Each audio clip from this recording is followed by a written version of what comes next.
Good morning everyone. This is Somti. Welcomes you all in biology learning.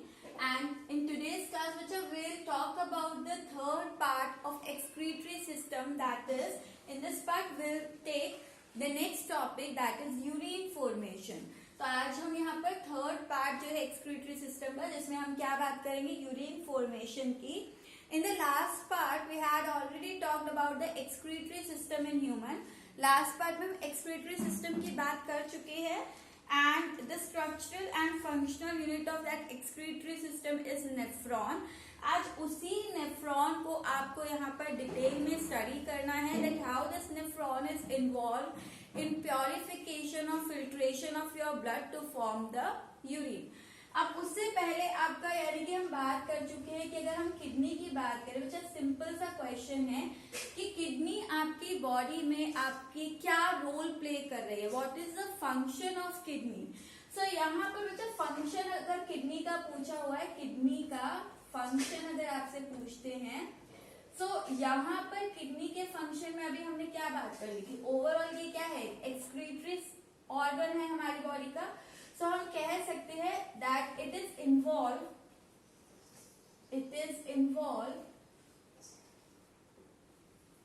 In the filtration or we can say purification, filtration of blood to expel होता है release करना. N2 waste, nitrogen containing waste means urea की हम बात कर रहे हैं in case of human, outside the body. यही फंक्शन हुआ किडनी का. एंड अलोंग विद दिस यहाँ पर किडनी एक और रोल प्ले करती है आपकी बॉडी में, जिसको आज हम यहाँ पर स्टडी करेंगे. That this kidney is also involve in osmoregulation. And what is this osmoregulation? Osmoregulation is the process to regulate the concentration of solute ion inside your body fluid. आपकी बॉडी में solute और water की concentration को balance में रखना, कि body में ऐसा भी ना हो कि सॉल्ट और आयन ज्यादा हो जाए और वाटर की कमी हो जाए, एंड ऐसा भी ना हो कि बॉडी में एक्सेस ऑफ वाटर है बट न्यूट्रिएंट सॉल्ट्स वगैरह आपको मिल ही नहीं रहा है. तो आपकी बॉडी को बैलेंस रखने के लिए आपकी बॉडी में सॉल्यूट आयन और वाटर के कंसेंट्रेशन को हमेशा क्या रखा जाता है, एक रेगुलेटेड मैनर में, एक इक्विलिब्रियम में रखा जाता है. ओके, ना कंसेंट्रेशन ज्यादा हो और ना कंसेंट्रेशन कम हो. उसी को हम क्या कहते हैं, osmoregulation. So osmoregulation is what, it is a process, it is the process of maintaining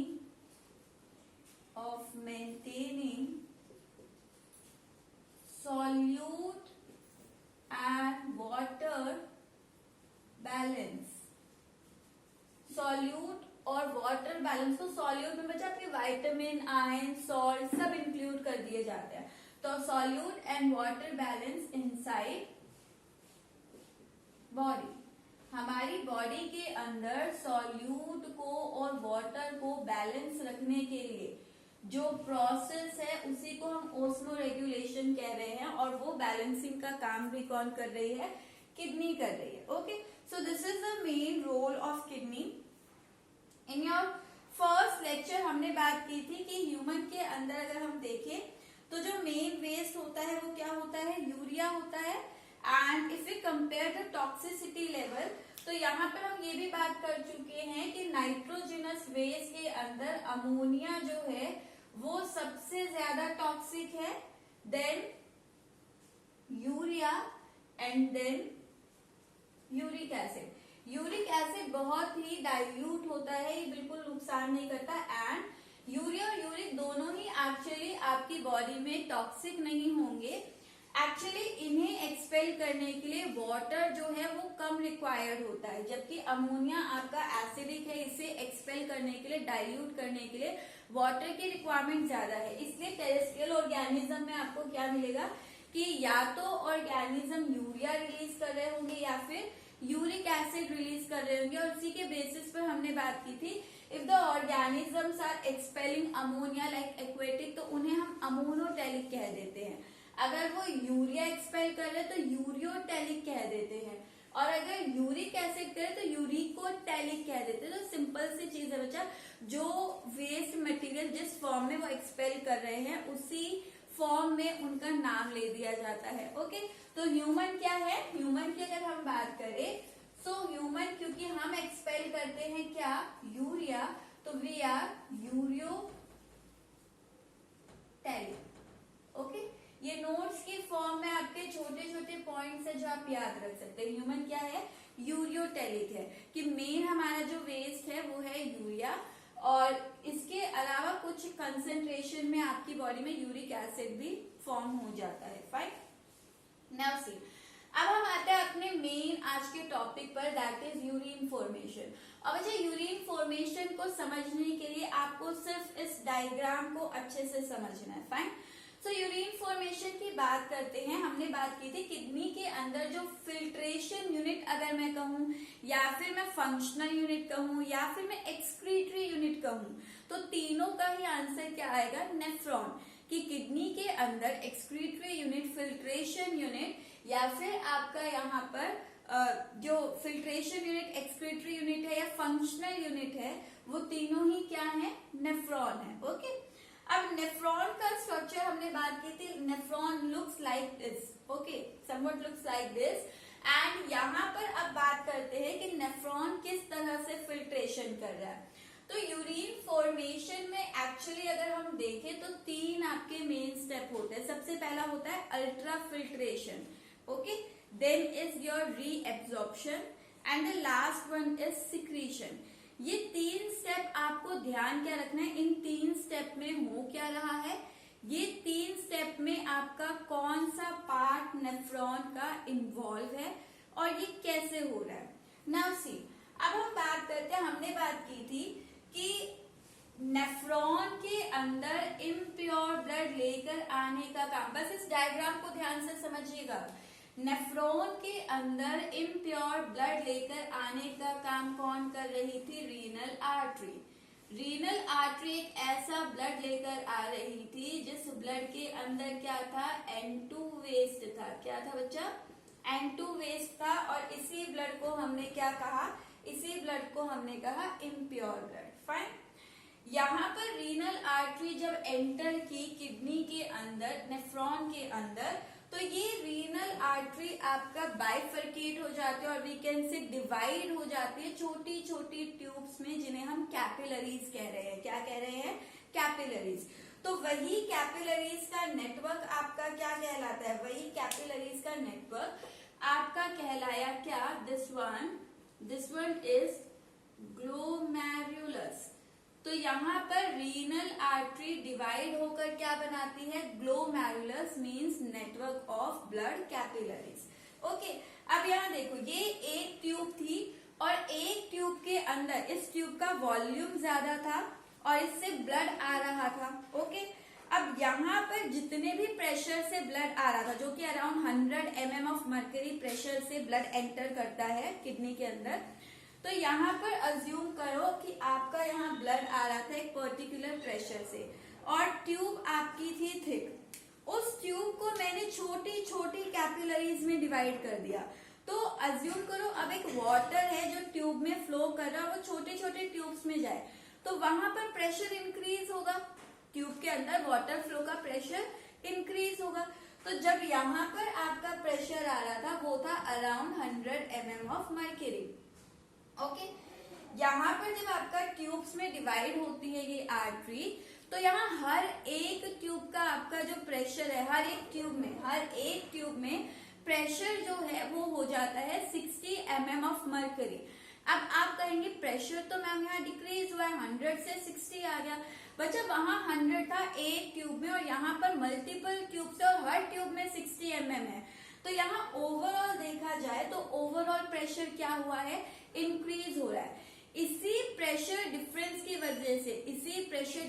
वजह से इन कैपिलरीज, क्योंकि बहुत तेज प्रेशर लग रहा है इस ग्लोमेरुलस की कैपिलरीज में, क्या लग रहा है, बहुत तेज प्रेशर लग रहा है, और उसी प्रेशर की वजह से यहाँ पर ये कप लाइक स्ट्रक्चर था जिसे हमने कहा था बोमन कैप्सूल। ये बोमन कैप्सूल की जो मेम्ब्रेन होती है वहां पर आपके प्रेजेंट होते हैं पोर। क्या प्रेजेंट होते हैं? पोर। ओके, और इस पोर के थ्रू यहाँ पर जो भी ब्लड से प्रेशर, ब्लड पे हाई प्रेशर लग रहा था, पोर प्रेजेंट थे, तो हाई प्रेशर की वजह से यहाँ पर ब्लड से आपका excess of water, iron, salt, वो आपके सारे रिलीज होकर कहाँ पर आ गए? इस बोमन कैप्सूल में आ गए। कहाँ पर आ गए बच्चा? बोमन कैप्सूल में। क्यों आए हैं? क्योंकि यहाँ पर जो प्रेशर है ग्लोमेरुलस के अंदर इंक्रीज हुआ है, and because of that pressure pores के थ्रू, बोमन कैप्सूल में जो पोर्स है उस पोर्स के थ्रू यहाँ पर ब्लड से कुछ अमाउंट ऑफ वाटर या फिर हम कहें कुछ अमाउंट ऑफ फिल्ट्रेट जो है वो फिल्टर आउट होकर कहाँ कलेक्ट हो गया? वो कलेक्ट हो गया बोमन कैप्सूल में। ओके, नाउ सी, इस बोमन कैप्सूल की अगर मैं बात करूं, this is the Bowman capsule, this is the Bowman capsule. ये बोमन कैप्सूल ही आपका इन्वॉल्व होता है किसमें? अल्ट्रा फिल्ट्रेशन में, यानी कि पहला स्टेप है यूरिन फॉर्मेशन का अल्ट्रा फिल्ट्रेशन। कहाँ पर हुआ बच्चा? बोमन कैप्सूल में। अल्ट्रा फिल्ट्रेशन क्यों कह रहे हैं? बिकॉज इसी पोर्शन में अप्रोक्सीमेटली 90% जो ब्लड है वो क्या हो जाता है? फिल्टर हो जाता है।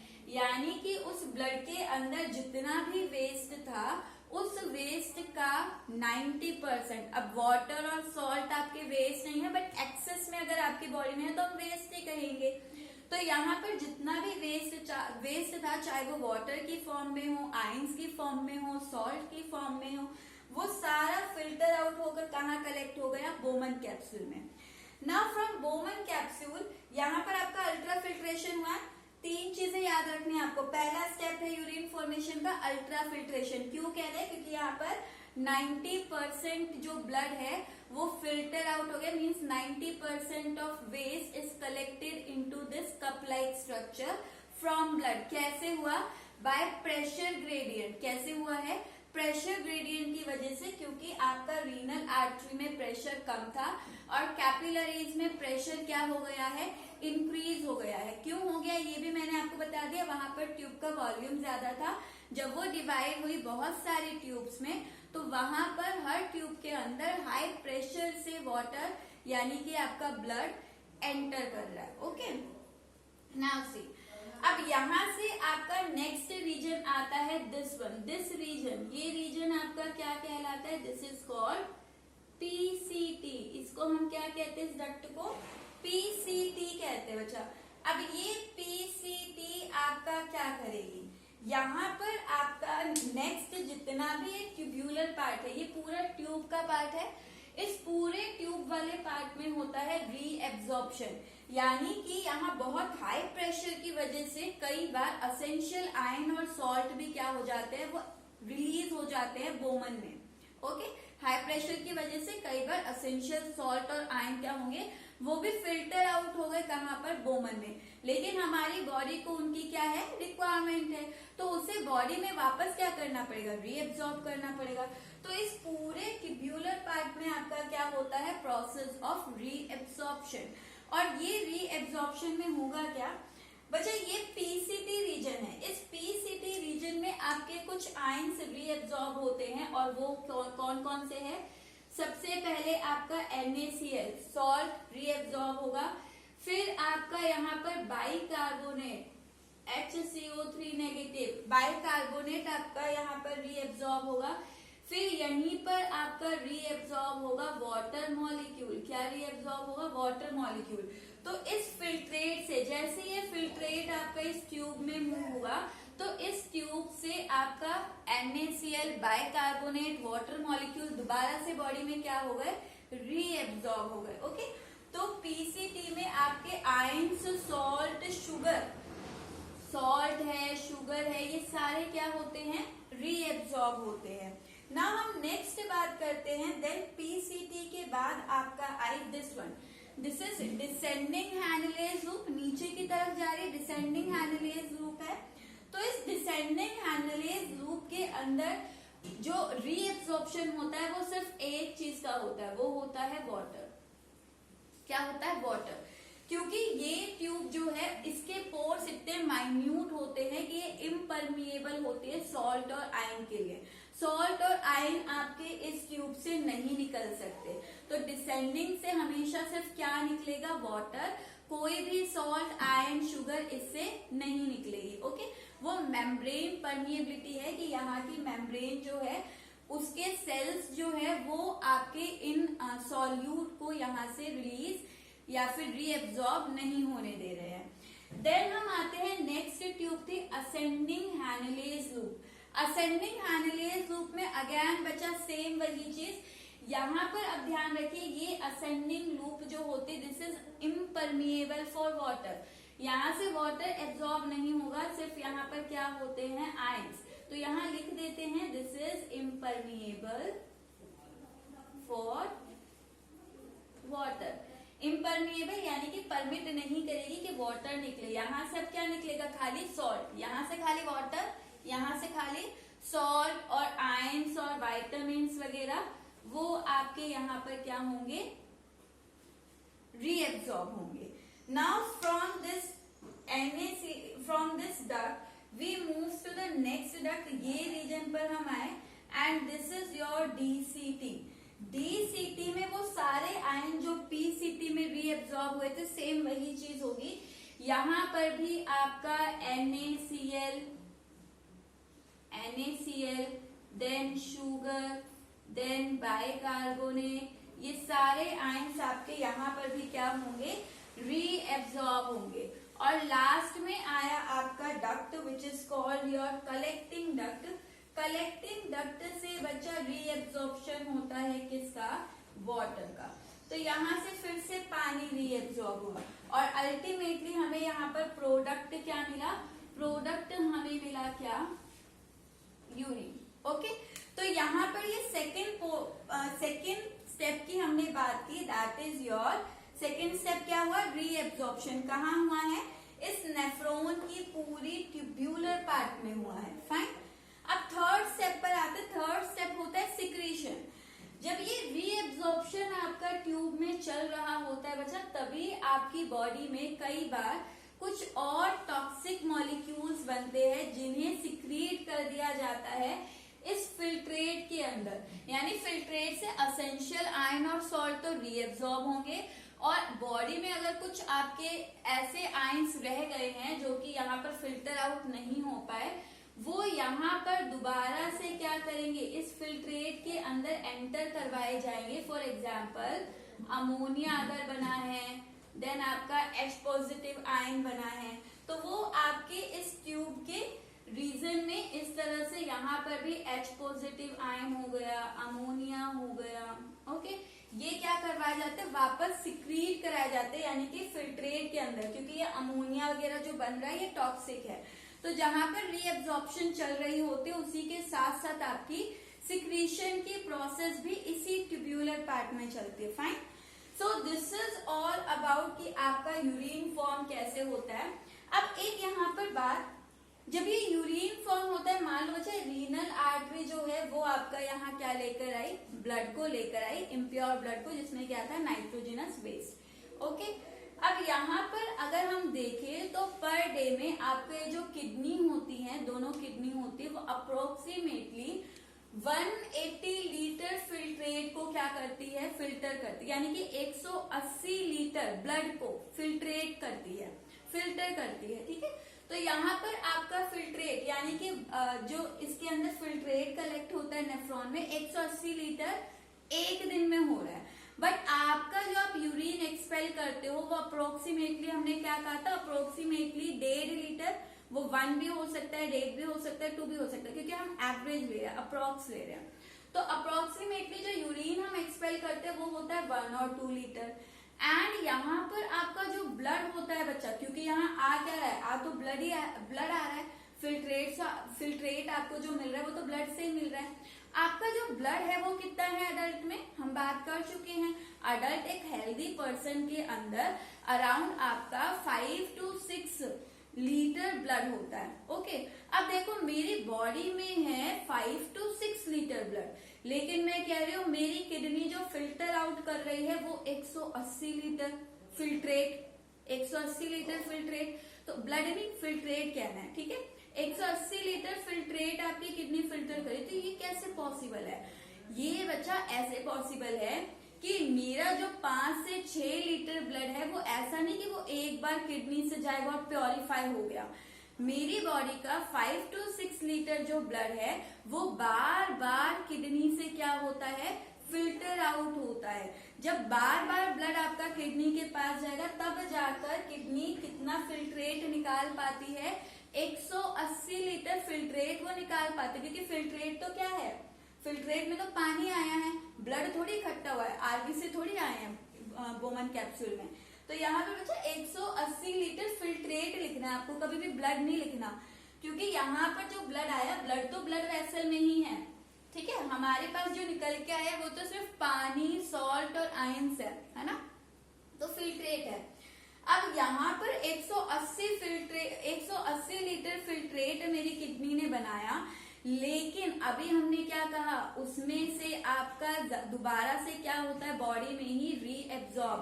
तो अगर मेरी किडनी ने 180 लीटर फिल्ट्रेट किया था, तो ये देखो कि उसमें मेरी बॉडी ने फिर से सारे वाटर को क्या कर लिया, रीएब्सॉर्ब कर लिया, और अल्टीमेटली हमारे पास रिजल्ट के फॉर्म में कितना लीटर है, 1 to 2 लीटर।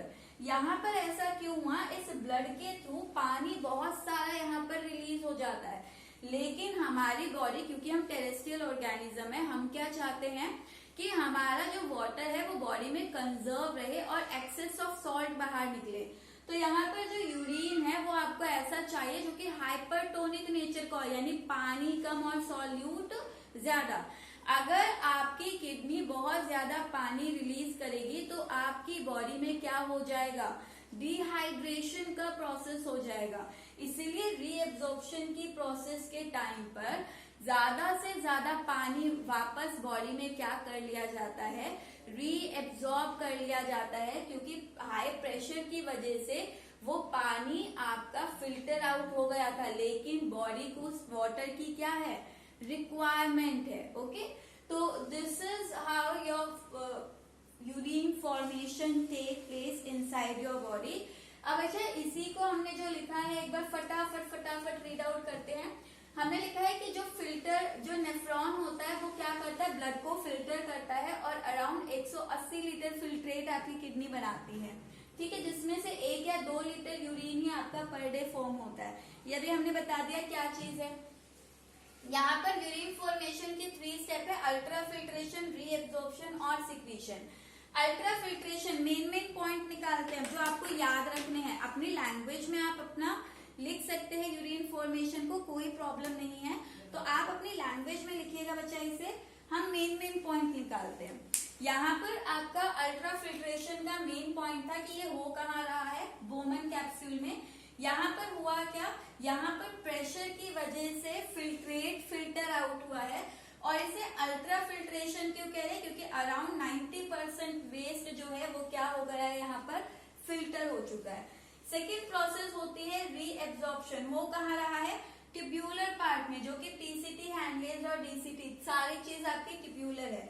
यहाँ पर है क्या, जो वाटर और आयंस होते हैं उन्हें रीएब्जॉर्ब किया जाता है, किस बेसिस पर, ये आपका डिपेंड करता है ऑन द एक्सेस और amount of water present in body.